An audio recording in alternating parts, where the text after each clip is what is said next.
Everyone, welcome back to my channel. इस video में हम इंडियन इकोनॉमी का बहुत ही इम्पोर्टेंट टॉपिक डिस्कस करने वाले हैं, वो है नीति आयोग। बहुत सारे वनडे एग्जाम्स में नीति आयोग के बारे में पूछता है और इंडियन इकोनॉमी का ये इम्पोर्टेंट पार्ट हो जाता है। तो इस वीडियो में आपको डिटेल से समझाऊंगी कि ये नीति आयोग क्या है, इसका अभी प्रेजेंट में वर्किंग एज वेल एज इसका हिस्टोरिकल बैकग्राउंड भी समझाऊंगी। तो चलिए स्टार्ट करते हैं। सबसे पहले हम इसकी डेफिनेशन या इसके मीनिंग से या फुल फॉर्म से समझते हैं कि ये नीति आयोग का फुल फॉर्म है क्या। सो नीति आयोग का फुल फॉर्म है national institute for transforming India. इसका हमारा फुल फॉर्म हो जाता है national institute for transforming India. इसका काम क्या है? अब जब इसका अगर मैं थोड़ा आपको हिस्ट्री से समझाऊं तो कि जब हम इंडियंस को इंडिपेंडेंस मिली थी तो 1950 में प्लानिंग कमीशन एस्टैब्लिश हुई थी। 1950 में प्लानिंग कमीशन आई थी। अब ये प्लानिंग कमीशन का काम क्या था? ये प्लानिंग कमीशन इंडिया में कौन कौन से सेक्टर्स पे इम्प्रूवमेंट लाना है और किस सेक्टर को सुधारना है, उससे रिलेटेड पॉलिसीज और प्लान्स को इम्प्लीमेंट करती थी। अब जैसे जैसे ये काम करते गए, धीरे धीरे यही प्लानिंग कमीशन का नाम बदल दिया गया प्लानिंग कमीशन से नीति आयोग। यानी कि हम ये समझ सकते हैं कि ये जो नीति आयोग है, इसका काम क्या है? इसका काम ये है कि इंडिया में जहां पे भी डेवलपमेंट की जरूरत है, ये आयोग वहां पे डेवलपमेंट के लिए प्लान्स बनाता है और इम्प्लीमेंट करता है। दूसरी बात, ये जो आयोग है ये सेंट्रल और स्टेट लेवल के साथ मिलके इस कोई भी डेवलपमेंट को चालू करता है या डेवलपमेंट प्लान्स लेके आता है। सेंट्रल लेवल में भी और स्टेट लेवल में भी क्या क्या डेवलपमेंट होने हैं, ये सारी चीजें कोऑर्डिनेट करता है। ठीक है, तो ये था जस्ट ओवरव्यू कि ये नीति आयोग का काम क्या है, जिससे आपको रफ आइडिया मिल गया होगा कि आपको कनेक्ट क्या करना है पॉइंट्स, इनका काम क्या है।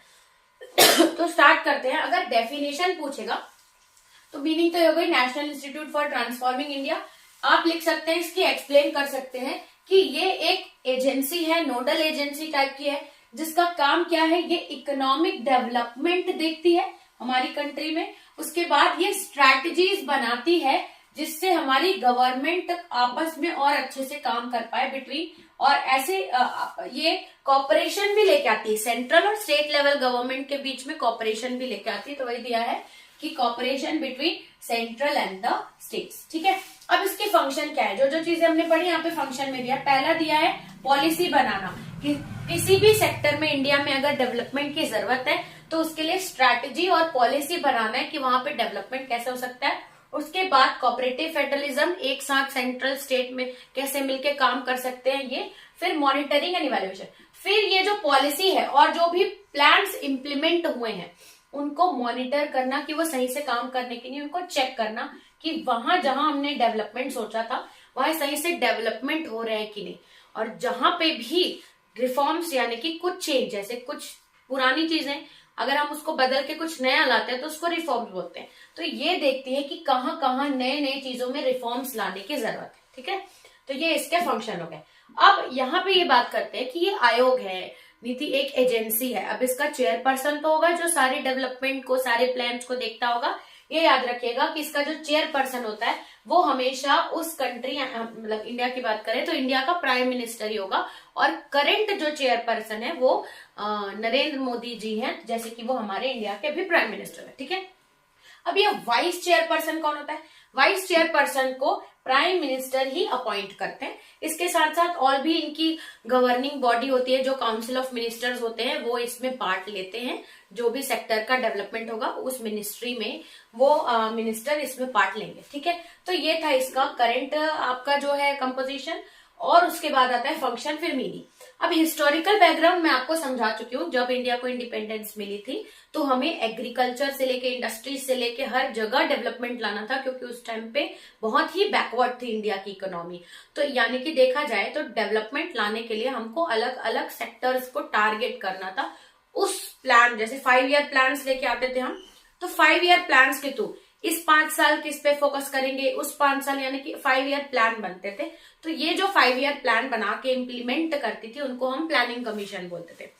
फिर क्या हुआ, 2015 या फिर 2014 में ये पाया गया कि ये जो प्लानिंग कमीशन है इसमें ये इसके रूल्स बहुत ज्यादा रिजिड है और ये पूरा मिनिस्टर्स के कंट्रोल में हो रहा है, तो इसके लिए बहुत ज्यादा इनको नेगेटिव फीडबैक आने लगे। इसीलिए इस प्लानिंग कमीशन का जो नाम है वो हमने बदल के नीति आयोग रख दिया और इसमें कुछ ना कुछ चेंजेस भी लेके आए, जिससे ताकि इसका जो स्ट्रक्चर था प्लानिंग कमीशन का उसको चेंज करके थोड़ा मॉडर्नाइज किया गया, ताकि वो अलग अलग जगह और इंडिया को ग्रो कर पाए। ठीक है, तो यानी कि हम ये बोल सकते हैं कि ये जो नीति आयोग है ये कब आया, नीति आयोग बना हमारा फॉर्मली एस्टैब्लिश हुआ कब, 1 जनवरी 1915 तक। और ये और ज्यादा as compare to planning commission हमारा कब चला था, 1915 से लेके 2014 तक चला। उसके बाद ये क्या करता था, डिजाइन करता था और चेक करता था जो भी 5 ईयर प्लान आ रहे थे उस टाइम पे। ठीक है, अब ये रिसोर्स एलोकेट करता था स्टेट्स को, सेंट्रल एडमिनिस्ट्रेशन को, कि वो प्लान्स को कैसे एग्जीक्यूट करना है, वो प्लान्स को लागू करने के लिए रिसोर्स देता था प्लानिंग कमीशन। अब जब 2014 में इसको बदला गया नाम, तो 2015 1 जनवरी से इसको नीति आयोग बोले।